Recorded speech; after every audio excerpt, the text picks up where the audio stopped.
tour of Australia is officially underway. King Charles and Queen Camilla heading out for their first public engagements today, where they were met by excited Aussie crowds just dying to catch a glimpse.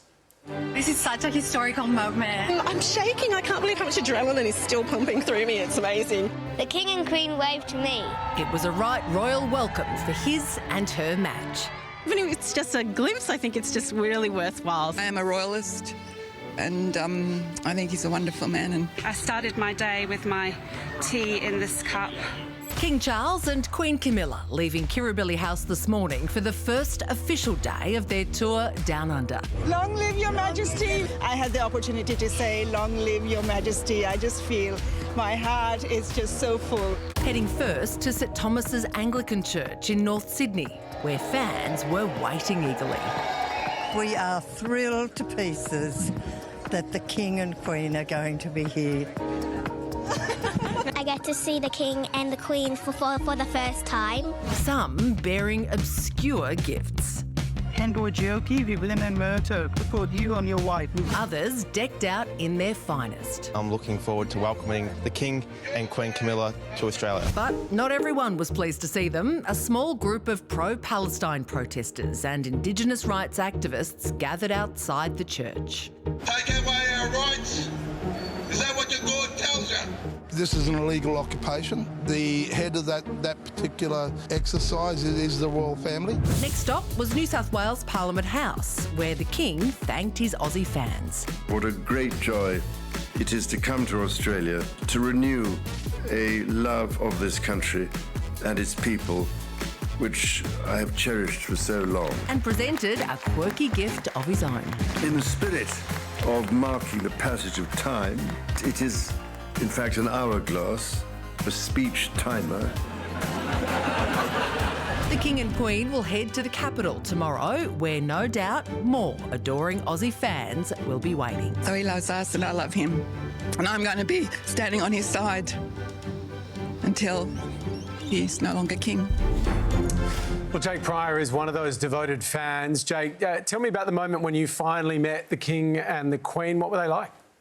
Well, I had the honour of being able to meet the King and the Queen this morning, and they were really friendly, very kind, and they really put me at ease.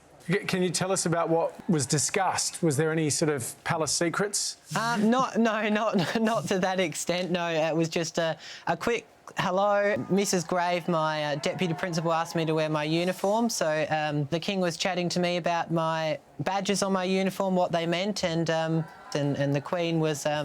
I write to the Queen, so I was talking to her about that, and I said that I'd sent a letter, and she said, you know, it was good to meet me in person, and she looked forward to receiving it when she came back.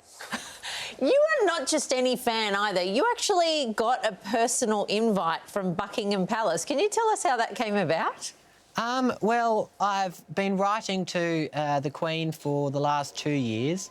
I heard that the Queen had Jack Russells, and I've got Jack Russells too, so actually about a week before the Queen passed away, I wrote to Queen Camilla and told her about my Jack Russells and asked her about hers, and she very kindly wrote me back a letter talking about her Jack Russells, which are, if you want to know the names, Beth and Bluebell.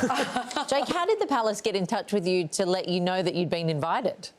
I received a letter on Friday afternoon. Essentially in the letter it said that the Queen had requested to meet me during their tour of Australia, and would I please email the private secretary, so I did, and it sort of got off from there.